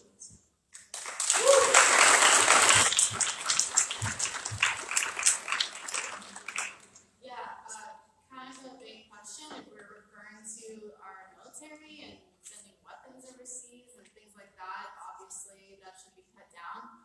I think a lot of the problem with this comes from the fact that the U.S. has sent money overseas abroad under the pretense of it being for human rights or for bettering those countries, and then all we end up doing is creating just a shit show in that country and overthrowing governments and invading those places.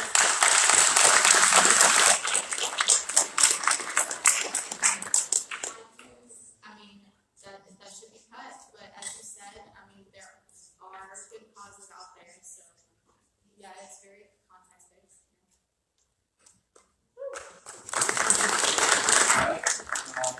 So the next question and answer question, what is the solution to the recent mass shootings that we've seen in this country? Is it a gun control problem or a cultural problem?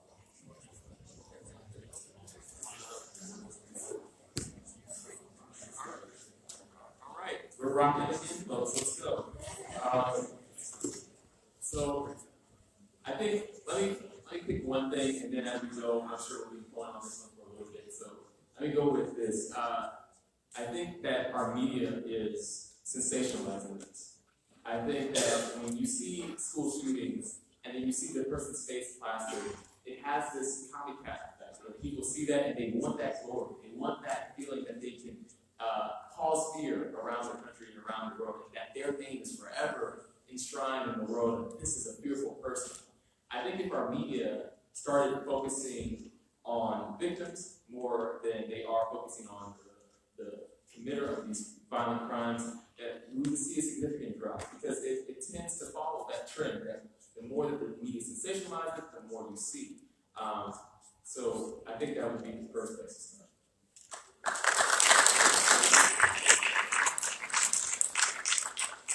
Republicans. So the basis of our point is that gun rights are human rights, and how, regardless of how tragic these mass shootings are, you don't get to take rights away because bad things happen. The The reality is that almost every single, not just school shooting, but mass shooting in this country happens in a gun-free zone, which sound good on paper, but in effect are just soft targets where shooters can go and commit whatever they want to commit with zero repercussions for the 20 to 30 minutes it takes cops to show up, and then they show up and then run through their wings. What we do need to look at, and I agree with YAL on this, is the attention we give to these shooters, plastering their names, their face all over the place. Look at some of the mental health issues that they have, some of the drugs that they're on. And I think the issue lies there much more than the guns.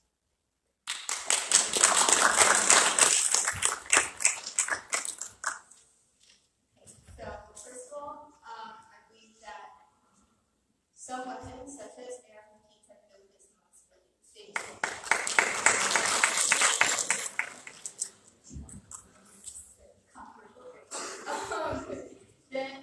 Then my second issue with the topic of gun violence is the overlooked factor of self-inflicted gun violence. One of the main problems with gun violence is suicide. And mental health is often used as an excuse to talk about the conversation away from mass shooting problems, but we never talk about suicide issues. And so that's why policies such as red flag laws are so important, because they've been proven to decrease the suicide rates, suicide rates. And so you have a right of gun, but there also have to be regulations on that, such as if you are at risk of harming yourself or others, then there should be restrictions in place.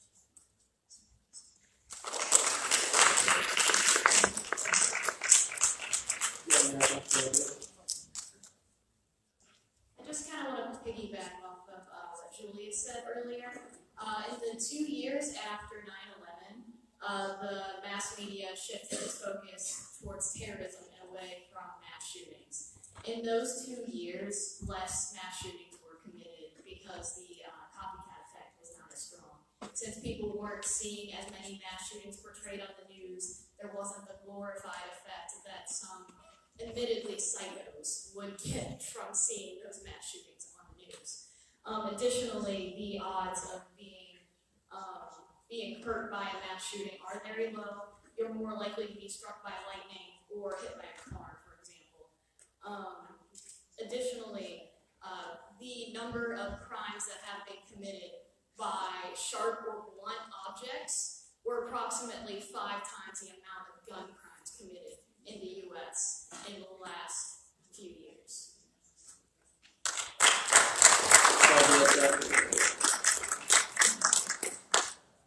Just in response to the 9/11 comment, after 9/11, we strengthened our security at airports a bajillion times, and never again has there been a plane that was hijacked by terrorists, and like that kind of destruction is completely gone. We reacted so strongly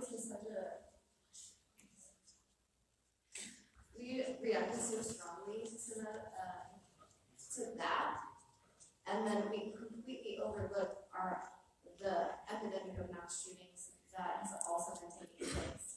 And then just on the car crashes and struck by lightning comment, we do everything we can to prevent those types of deaths. Gun deaths, we do nothing right now. Yeah, those with being struck by lightning, that's a completely random occurrence. It's not preventable, really. And with a gun like a mass shooting, in our opinion at least, that's completely preventable with sensible gun regulation.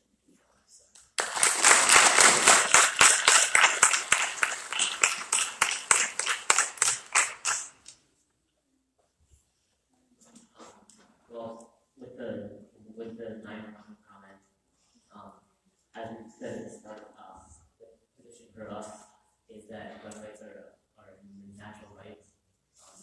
Immigration isn't a natural right, but it's not a comparison that actually attacks on what we believe. If our argument was that before we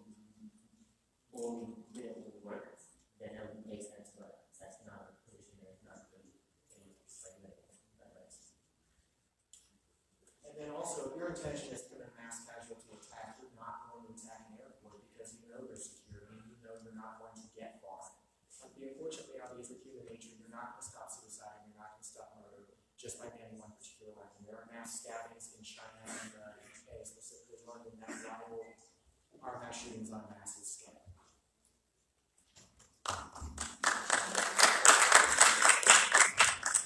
Alright, really quickly, for the next set of questions, we're going to do one specific question that's just addressed to an individual group, and then they can respond to it. We'll really quick start off with college Republicans. So, most conservatives seem to support the government overreach of the war on drugs.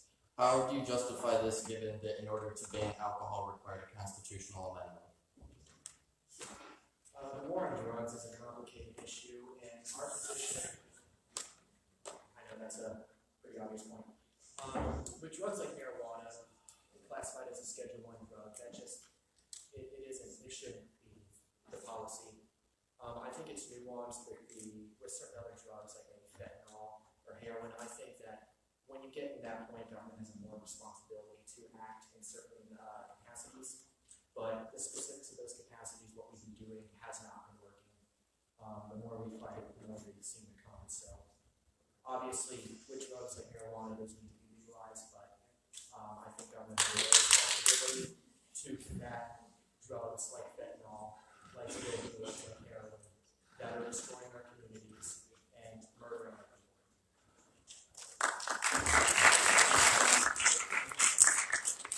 The next question is Young Americans for Liberty. To the libertarians, raising minimum wage reduces employment. It is also the fact that current U.S. unemployment rate is 3.8%, and that is considered overemployed whenever that rate drops below 5%. Doesn't it indicate that the minimum wage is too low?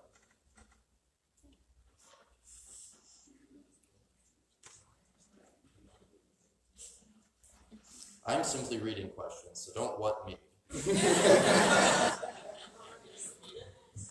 Okay, I will try to summarize it to make it shorter too. So, Young Americans for Liberty, you made the argument that the minimum wage reduces employment. Whenever the unemployment rate in the U.S. drops below 5%, that is considered overemployment. With the current rate at 3.8%, doesn't that mean the minimum wage is too low? So, whoever posed this question, are you saying that you want anyone unemployed? Because that's what it sounds like.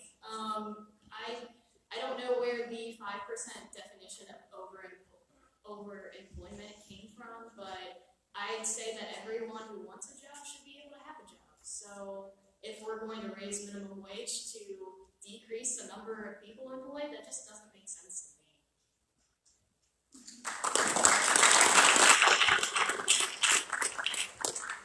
Okay, the next question is for YDSA.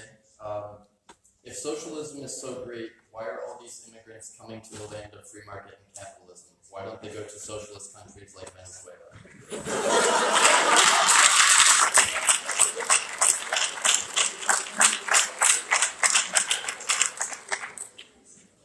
So I think, well, first of all, these people are actually fleeing violence and, and authoritarian regimes. So for that reason, they're going to the United States. The United States has a lot of socialized aspects to it. I think that's what a lot of people misunderstand because socialism is such a loaded word. It's used as a buzzword. As we were saying in the intro, if you've ever gone to public school, if you've called 911, if your fire department's come to your house, if you've driven on the interstate, sat on the park bench, if you've borrowed a library book, those are all things that are provided by the government for you. Socialism is just making sure that every person in this country has access to the basic needs that they need met. And the United States already does do some of that. So that's why people are coming to our country because, we have programs that can help people. So we just want an expansion of those programs. And also I want to point out that Venezuela is going through, their government is currently an authoritarian regime. We are a democratic society and we wholeheartedly agree that all decisions made by our government should be democratic. So we're not giving power to anyone else. We're simply allowing our government to work for us instead of against us.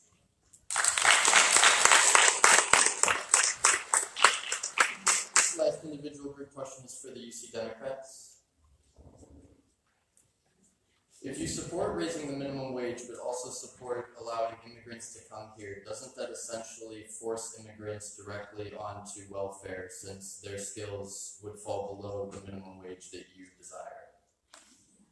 Okay, first of all, there seems to be a definition. So immigrants are not necessarily immediately going to go into minimum wage jobs. A large portion of immigrants are skilled workers or students. So I mean, this doesn't necessarily apply. So, I mean, if the majority of immigrants are looking for skilled labor, then minimum wage isn't usually the base income of these types of jobs we're looking for. And so,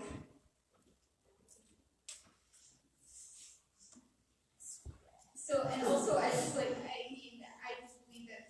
higher minimum wage is a livable wage is what's important in this scenario. Can you survive on what you earn? And so I think that immigrants should also be able to survive if they are on minimum wage jobs. So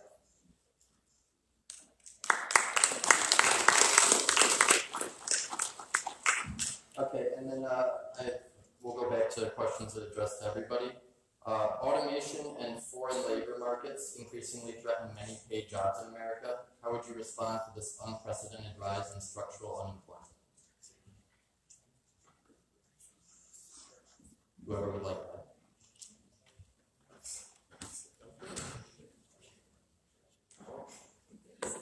Let's see. I think that when we're talking about automation and the encroaching death of many jobs, I think we have to have empathy there because there are going to be a lot of people who are going to be proud of work of jobs they've been doing for many years. And I think what we have to start doing is figuring out how we can educate these people and get them into jobs that will still be there even when automation comes. So that may be a plumber, that may be engineering, that may be any type of work that would require an actual skilled person and that a robot cannot do. Getting people into those jobs before their job is automated completely away. I don't think it's a good idea to stop automation and stop our innovation, but it is important that we allow Americans who are going to be losing their livelihood soon due to automation, that we find a way to get them into the right careers that will save them from that time they depart.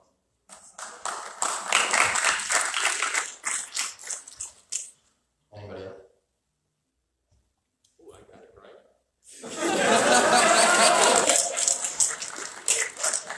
All right, we'll roll on to the next one. Several of the groups mentioned the European countries' single-payer systems as examples that the U.S. should strive for. But given that those systems essentially survive by being supported by America's system, creating new drugs and technologies, how can they justify America copying that when there would be no system for us to live off the back of? Can you repeat this question? That seemed a little convoluted. Yeah, I'll try to summarize it here. So many groups advocated for us mimicking European single-payer systems. Those single-payer systems produce a negligible amount of new drugs and surgery techniques compared to the United States. So what would the solution be since the United States would not have some other country to gain those technologies from if we went single-payer? Yeah, so I think a big misconception with single-payer healthcare, Medicare for all, is that a lot of people think that the government will be like taking over all of our medical stuff, like our hospitals and things, like it does in Great Britain, which is not at all what Medicare for all is about. Medicare for all is just about creating that single-payer insurance plan. It's not at all about the types of companies that are doing the research in pharmaceuticals, and it's not about making hospitals nationalized. So I'm a little confused about the question, but that's how I would answer it, is that I think there's is a misconception a little bit about what single parent is. It's just about eliminating private insurance. I hope that answers whoever's question.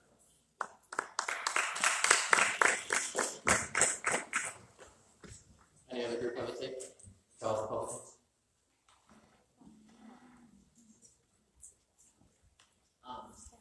Maybe I heard you wrong, but the single payer trend in the U.S. does actually stop private companies from competing. If we look at 30%, you can't actually compete with whatever medicine they would offer. You can compete in like cosmetic things, but you can't compete in the thing that you mentioned. Another thing about drugs, that's 100% right. The U.S. does come up with all of the like over 80% of the life by taking drugs and other leading bad habits.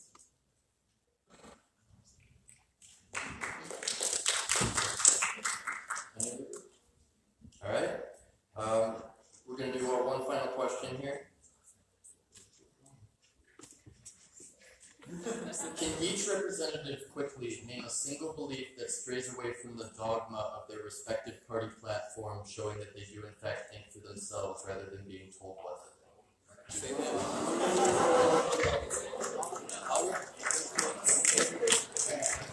I'll repeat it one more time. We'll start off with them so that we can just go down the list, go down the line here. Can each representative name a single belief that strays away from the dogma of their respective party platform to show that they think for themselves rather than are just told what to think? Props to whoever submitted that one.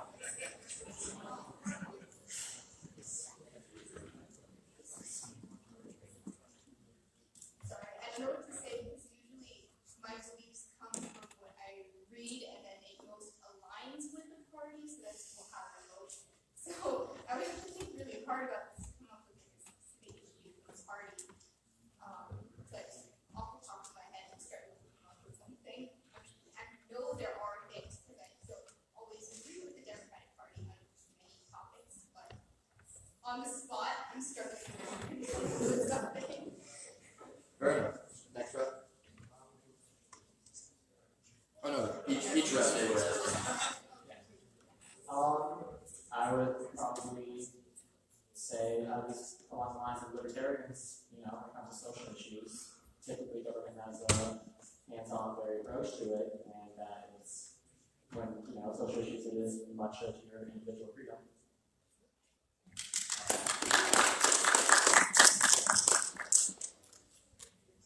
This is that personally. I think UBI can be good. I think certain taxes can be good if they will manage taxes or that. But yeah, that's me.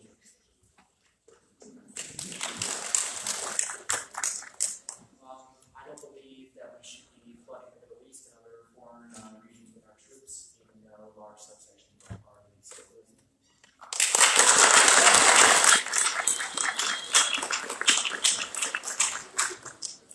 Me personally, I already alluded to this earlier in the debate, but I do think there's some areas where government intervention is alright, like having a government option for healthcare as long as the government isn't fully in charge of healthcare, as well as some certain other things. But it's a long list.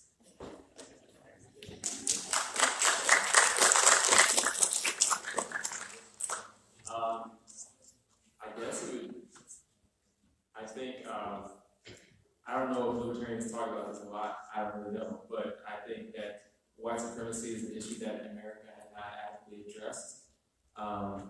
I think that our country has never truly given the proper apology or rectification to the issue that slavery has left with the Black community. I don't think that we have done anything really to let the Black community know that they are part of America and that they are considered Americans as a race and that they are in general. So that would be my thing, that white supremacy is an issue and that our country has never adequately addressed those issues.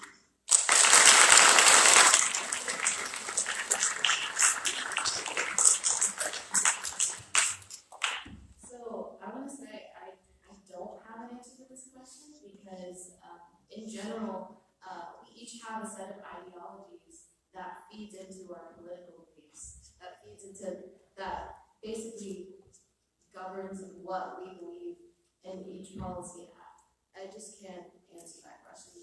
If you just have a hodgepodge of beliefs that are just random, what kind of moral backing does that have? So. I think that this comes as a, like, people think that having just a kind of mix of political opinions shows that you're, you're well educated, you think freely, but really what that shows is that you don't have a coherent understanding of political ideologies and of political parties. A coherent ideology like liberalism, for example, or like democratic socialism, from those ideologies come the things like political parties and policies that you would agree with. There's certain moral underpinnings and moral ideas and core beliefs that we all have that inform our political opinions and that make us align with certain values over others. So for example, there's certain policies that are all tied together and that all come together into one structure. And having just a random mix of things that you believe actually shows that you're much less educated about what those things really mean and what you stand for. So that's my answer to the question. All right, thank you. So that's the end of the debate. It's been a pleasure being able to come back to my alma mater and moderate this, and I'll turn it back over to Mike. Hey, I want to thank you guys all for coming out. Why don't we give all of our panelists one more round of applause?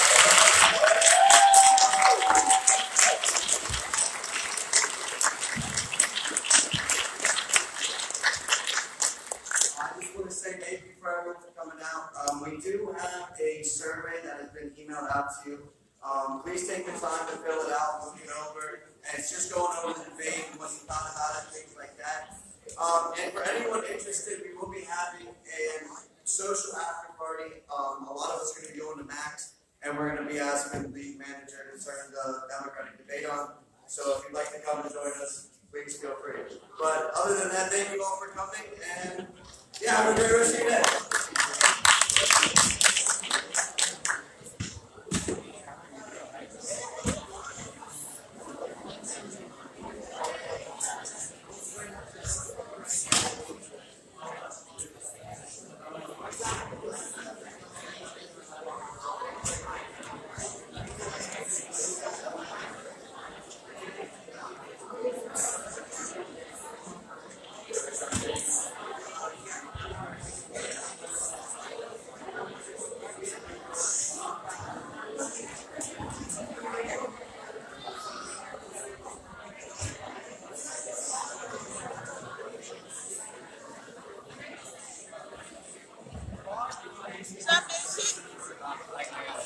Thank you.